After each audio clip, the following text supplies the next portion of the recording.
Hello friends, in the last few modules you watched a performance of the trial scene from The Merchant of Venice.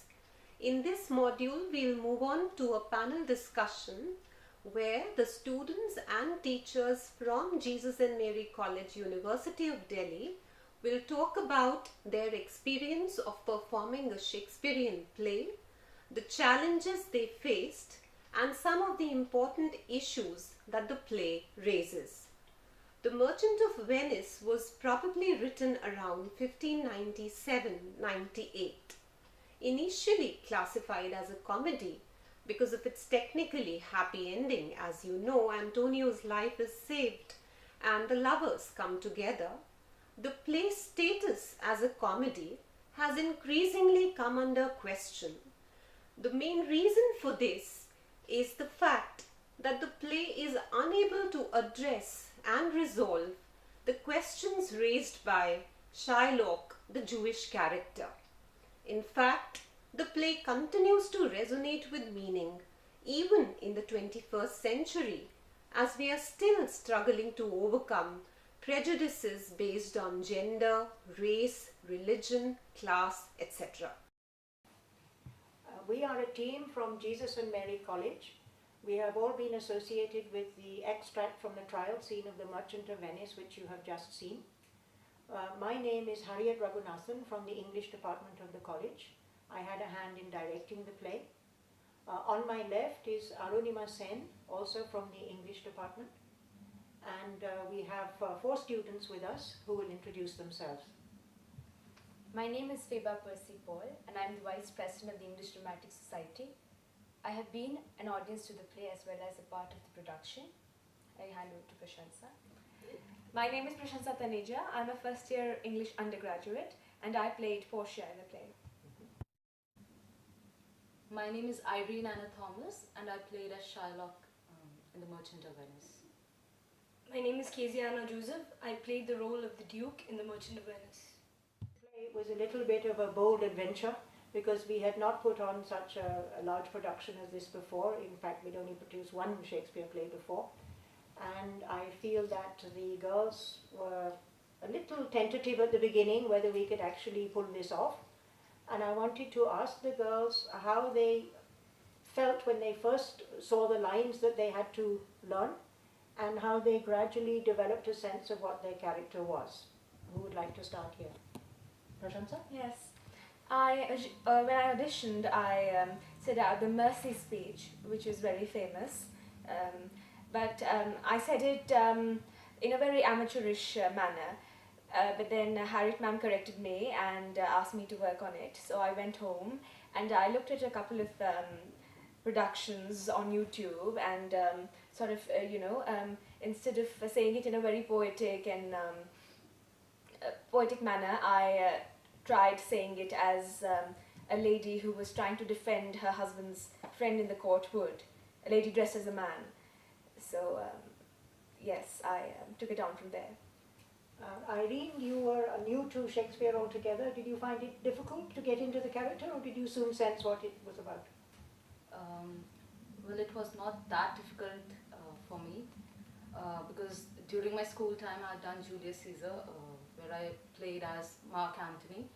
So yeah, but this is all a new thing for me, so a little bit, but I was okay with it. Kezia, did you? It was a very wonderful experience for me. It was very different from the other dramas that we did in college. Other dramas, you can change the words according to your wish if you forget the line. But when you're doing Shakespeare, you have to do all the words and all the poetic form. You have to do it in the best way you can. Otherwise, you will change what Shakespeare did. How did you see your role as Duke? What did you think was coming across in this particular scene that we chose?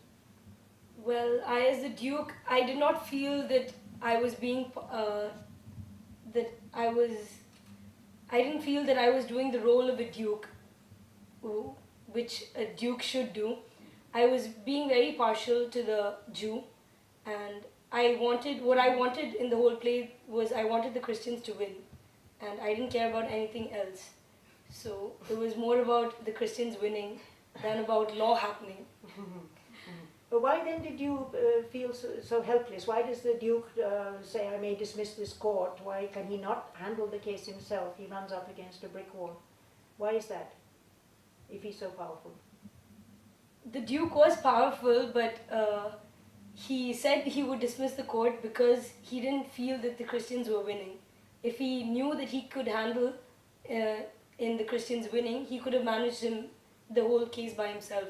But because he knew that the Christians wouldn't win if he did the whole case on his own, that's why he wanted someone else to come in and rescue the Christians in a way. Irene, playing Shylock, did you feel that your character viewed the court as biased? Well, yeah.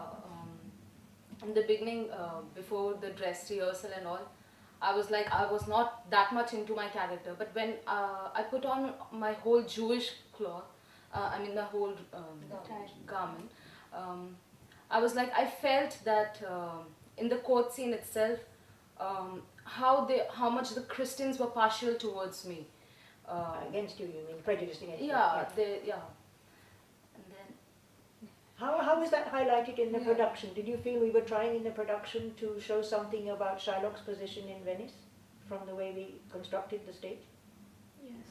Yeah, we were actually trying to show the position of a Jewish in Venice at that point of time. And they were shown to be very inferior comparative to the Christians, and it was very evident from the entire play. Because from the beginning of the play till the end, an act of impartialness was there, but it was not. But at the same time, there was a kind of a minority feeling towards the Jewish, that we are superior to them. But in what ways did that come out in the scene? it was vengeance. In the beginning of the scene You itself, feel that he's deliberately trying to take vengeance against the state? Yeah, of because Venice? since the beginning of the play itself, the Jewish people were abused by the Christian community in the whole society. The Jewish community were being abused. And if we look at towards the end also, towards the trial scene where Shylock was being converted into a Christian, there also he was banished from his own Jewish community, and So what was important to his identity, being a It's Jew, been taken. following his religion, making the money in the way he did, he felt that was being deliberately taken away from him by the state? Yeah, Yes. the Jew. If Shylock represents a Jew of that place in Venice, then we see that he was stripped off, humiliated, and even if it's a court scene itself, it's like he tries to make a stand of himself as a Jew in the court.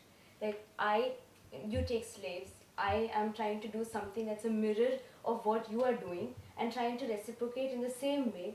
There's a sympathy. There's a factor of sympathy that we gain in the end of the play. As we move ahead with the play, we think, okay, maybe Shylock needs sympathy because of the kind of the way he's being treated, or maybe if we know that he was being humiliated and trash talked before the entire trial. Production that you could not show the earlier scenes where Antonio is reported of having spat spat upon the upon, Jewish yes. gabardine and that kind of prejudice we could not show. So was it able to come out in the scene that we did? Arunima, what did you think? I thought, as someone who's an audience to the play, I thought the kind of stage, we had where we put the Jew on one side and all the Christian fellows on the other side, and then the kind of bias we are trying to address through our production, that kind of bias got translated into physical action, because you had, even though he was sharpening his knife and he was being called a dog on the court, you could, by the end of the production, by the end of the little trial scene that we did, you could understand that what kind of humiliation he's going through, because he's in the hands and the mercy of these Christian, very high-handed, superior, merchants of Venice, and the law is right in front, and the law is obviously manipulating itself, and the whole idea of how Portia, right, comes in and just traps him into his own bond, even though he's sure that he's going to At the win. beginning, he's using the bond as a kind of test of Venice, because he says, let the danger light upon your kingdom and your law, and he keeps referring to your Venice and your law, as if he's testing Venice by bringing this bond to see if Venice will be impartial and uphold his bond or not. Yes, no, but yeah, exactly. The problem that Venice is now caught in its own law is something which Shylock is enjoying. And in the beginning of the play, before Portia cleverly manipulates the whole thing, he's certain that he's going to win, and there's no way the Duke is going to be able to turn the tide, right? And through Portia's rhetoric and her clever manipulation, when the tide is turned against him, like he's defeated in the end, and when he exits as a lone fellow, You can see right? him helpless. Yeah, his helplessness, and I think we, by the placing of our characters, we have been able to express a certain idea about how Shakespeare is dealing with the figure of the Jew during the Renaissance. What I wanted to do, and what Irene managed to do with her costume, was to have Shylock in very dark colours and stand out differently from the rest of the characters, and I asked them to make their costumes as bright as possible, because I think that there's a class difference, that the Christians are gentlemen, that they have a superior social position to Shylock, and that this would also come out if we could contrast the costumes. I remember you telling the Christians to wear brighter clothes compared to Shylock. Like Shylock be completely black, and then you be on the side. So tell me something about your costume, Duke, since you were representing law. Well, I was representing law and the Christian community, so it both it merged in the costume that I wore, because I represented the Christian community because there was a cross on the robe that I wore. So when I wore the robe, I felt the power of the Duke, but but sadly, because I couldn't manage the court on my own, I had to call another lawyer who had to do it. And what I felt is, all throughout the play, even though law had a main importance in the play, but even the Duke, even the whole court was playing with the law. Because Portia was in disguise as a lawyer, and she was a man in the court. I was thinking, if there was another scene, another act to the whole play, Shylock could come again to the court and ask the Duke, you played with the law, and you played with the whole law of Venice, and you made a lady come into the court acting like a man. Yes. So, which is illegal. Yes, which is illegal. So, I mean, there wasn't any... Everyone was with the Christians. There was no one with the Jew for the whole Portia, trial. tell me about how you felt your part, and did you have a sense of playing with the law or manipulating the situation when you were acting that role? Yes, I did. I felt that it must have been good fun for Portia to come dressed up as a man and defend her husband's friend in the court. And she also manipulated the law. She, she found a loophole which was very obvious, but which nobody had noticed. That he asked for a pound of flesh, but there's no jot of blood involved. And also the fact that she turns it upon the Jew, and she does talk about mercy, but at the end we do feel that it comes to nothing, because nobody is merciful to the Jew. And yes, that lesson of mercy is not heard by the Christians for them. Yes, It's yes. as if that whole speech was meant to be directed only to Shylock to make him comply with what the Christians wanted, and the Christians themselves neither seem to criticize their own actions. Nobody rebukes Gratiano for his abusive racism. Nobody reminds Antonio of how he spat upon the Jewish gabardine. There is no introspection or self-examination by the Christians at all. So is this mercy somewhat disturbing if you think about it, because it's paid lip service too, but it doesn't actually And operate. does it show Christians as being hypocrites? Because when they always preach mercy and peace, and when they preach things like that, so does it really show that is actually what? Because if Portia is enjoying trapping the Jew in an unexpected way, in the letter of the document, as it were, which he was relying upon, then what is merciful about that? She's playing the cat and mouse game. Yes. And another thing is, when the second clause that she comes up with legally is that she can catch him for being an alien. Yes. And so that you are still left at the end of the scene with a sense of this racist bias against Shylock. He's an outsider. Using the fact that he's An He's an outsider. outsider. And he's completely alienated by the end because we also come to know that the laws for aliens are different, and perhaps if a Christian had committed the same crime, he would not be punished as severely as Shylock was. See, the term alien itself is quite interesting because what you are definitely talking about is the fact that he is not included Yes. and he's not protected under the same Yes. law which protects the Christians. And because he's an alien, his property is confiscated. I mean, his sustenance is confiscated, and he's at the end he's like, you have taken away my pride, my identity, an identity which you assert that you're the Jew. You are wearing the Jewish garment. You've taken away my identity, and in the end, you've taken away my property. So you've taken away everything which you had allowed for me to have in your very privileged Christian state, right? Yeah, Irene, did you feel that speech was affecting the audience when you said it? You take away the means whereby I live and so on, that speech? Yes, ma'am. Because I was stripped out of all my honor in that speech. It clearly showed how much injustice was being done towards me, and If the same we speak in the Indian context also, like the minority can be clearly shown. If we see the Jewish character, we can actually correlate it to what happens in a state having minorities. So where stripping off their entire identity is the purpose to bring out their pride, bring it down and show them that they're inferior to what the majority or the superior class is. And So- also the sense of homogenization, right? How Yes. now the Jew is a Christian, but never a Christian. Yes. Never really Yes. an authentic He's forced Christian. to change his religion, but he is not assimilated and welcomed into the community. Absolutely. Even after he became a Christian, Graciano was jeering at him. Yes. Instead of saying, Because come he's dine with us, discriminating. Yes. he was still jeering at the Jew. Yes, Which and became a querying the justice which had at least let him go with his life. Yes. You would have gone to the gallows if I Yes. had anything to do with it. And look at the Duke's final sentence, which humbleness may Humbleness drive unto unto a a fine. fine. You know, they want Shylock to admit his humiliation and subjugation to them before they will allow him to escape with his life. It was very sarcastic from Yeah. the point of view, like from the Duke. And also when Graciano says, I would rather you die than go to heaven as a Christian with us. And I don't think that the Christians can have the excuse that we are rescuing Shylock's soul from hell and we're converting him for the sake of his own soul, because that doesn't come across at all. In fact, what comes across is the theme of money. Exactly. Yes.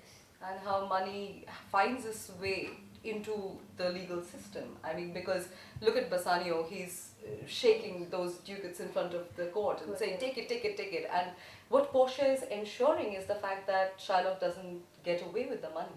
Because if, you know, one of the outcomes of the trial could also have been that Shylock be paid what is justly his. Right? He did lend the money to Bassanio, and Yes, he he said, give me the principal and let me go. let And me they go. don't give him So the one of the principal. possible outcomes could have been that he got the money, but he is denied of that entire, And since the cycle play of- has talked about theft and stealing, especially Yes. in the context of the Christians, Lorenzo stealing Jessica from the Jew, is the Jew not entitled to feel that more theft is going on under the garb of justice Yes. in the final scene of the play? Because he loses his principal, and then even his inheritance has to go forcibly into Christian hands. Yes. Lorenzo and the now converted Jessica, his daughter. Yeah. Which Antonio comes, two things more, and she Yes. very smartly, Yes. or he very smartly, Yeah. Ensures that there's a Lorenzo clause never- about the property. Yes. And therefore how the whole idea of the play being called Merchant of Venice and the Jew who is an aberration to this entire Christian merchant circle, and how he's continuously, he's obviously, look at it, Antonio and Bassanio approach him for the money when they don't have it. So he's obviously the man with the money. And the only charge Antonio has against Shylock is the fact that he's too aggressive about taking interest. Yeah, the funny And thing is that is very Antonio nice. was always melancholic, like the very sad kind, giving up kind. Suddenly when he wants some money, he comes forward and says two things, very interesting. He It's perks seen up. in the play. At last. In the entire play, I think that's where he suddenly comes up in front and says it. Because in the entire play, he's all giving up and he's like, I'm the flock, I'm the brother of the flock. Tainted and it's brother a tainted brother of the flock. Yeah. So that is how Antonio is being portrayed. Okay. One theme of the play might be that you're supposed to value love and friendship and human relationships higher than monetary things and material goods. But in a way, there's something in this scene which contradicts that. And the exposure that Shylock gives when he says, "You have among you many a purchased slave," they are treating other human beings as a commodity. And it's very clear that the Christians expect those slaves to sweat under burdens, to be inferior to them, to eat different food and so on. So the sort of message that we're supposed to pick up about love and friendship being good values and money not is undercut, and that is not answered. You know, the questions that Shylock has raised are not satisfactorily covered up. Shakespeare cannot manage to bring the play back together. I think it's a problem play. Yes. You know, it's billed as a comedy, but there's not much which is very amusing in this scene. And the questions are so disturbing, the contradictions in people's character, the way the Christians behave are very disturbing. Yeah. So it provokes thought. And And then, yeah. Yeah, it also addresses a certain kind of opposition to the kind of systems which existed during Renaissance, Italy, that the Jew is not allowed, the kind of professional liberty a Christian is. And the professions that he's allowed to enter, he somehow, the villainy that goes into the imagination of the Jew is somehow always already implicated in it as a moneylender. So he's a villain, he doesn't have a soul, he's a hardened character. So they need him, they need his loans and financing system, they need the credit to run their economy, but they will try to make blacken him him at the as same time. powerless as possible in this state. Because it is also about power and having a voice, right? Having rights, which he does not have. Because obviously his property is at the mercy of the Christians, right? So the moment Portia proves it, that he's been plotting against a Christian citizen, property is confiscated, right? So When the character Shylock, I think, isn't it that Venice, the people of Venice, has made him into what he is? exactly. Throughout the And play, then it's punishing actually him become- for- and then punishing him for who he did. is. Right. So yeah. Okay. What about gender, which is one theme which is definitely there in the play, though not necessarily particularly highlighted in the extract we did. And of course we have the disadvantage of not having different sexes playing the two roles, which may have hampered us a little bit. Did you feel that theme of liberation for Portia was able to come across? Yes, I think the fact that she was able to, she traveled by the night and she went, to save Antonio's life, it gave her a chance of self-actualization. Because for a lady who's been, who's lived with her father and who hasn't had a chance to, do good in the world or, let her money flow, and she's a very wealthy lady. And I guess this gives her a chance to go and speak and save a man's life. But then it becomes problematic when we think of what happens to Shylock. Because even though Antonio's life is saved, Shylock at the end is still... demolished. yes. So it's at the expense of Shylock that she gains a kind of liberated status. What is her relationship with Bassanio? Because Bassanio is almost comically ineffective in that Yes, scene. yes. I think Portia's liberation under the lawyer's robe, it does, raise some critical issues in terms of gender. That of course she is empowered with the kind of exposure she has in the court, and she's manipulating people, but it somehow. I think Bassanio's presence in that scene is actually funny because you realize that even when he is the Lord of Belmont, he is not really of any effect, and that Portia is after all controlling him within Belmont and without Belmont. And in a public space as well as in the private Space, and therefore it kind of, which is why comically it is subverting a kind of mainstream idea of the public sphere during the Renaissance, which excluded women. She from has an active taken role it over, she's or an completely in active control role. in Yes, that courtroom, exactly. and she can, rebuke her own husband by that's what I saying, was your wife thinking. would have something to say Yes. if she heard you. And also the fact that when he says, here is the money, she tells him that, this is not, Soft voiced. the law does not allow for this. You cannot, when he tells the Duke to, let Antonio go and change the law for this particular case. She says that many an error by the same example will rush onto the stage. This cannot be. So she prevents Bassanio from being a hero within Yes. the terms of the drama. He's the Yes. young, handsome man who gets the girl, but that's all he's allowed to do. He's not allowed to do anything heroic, which is quite amusing in a slightly bitter sense, really. And also telling the husband what the law allows and what it doesn't allow. If others knew if she were a woman, that would have been scandalous. Telling your own husband what's in the law and what's not. Yeah. 20 minutes is all too short a time for us to have covered every issue of the play, just as our extract was not able to encompass everything, but I think that several issues, race, class, gender, the role of the law, the minority communities within a state and how they view the law, these kind of things we tried to bring up. So we've enjoyed ourselves very much. I hope it's useful for students.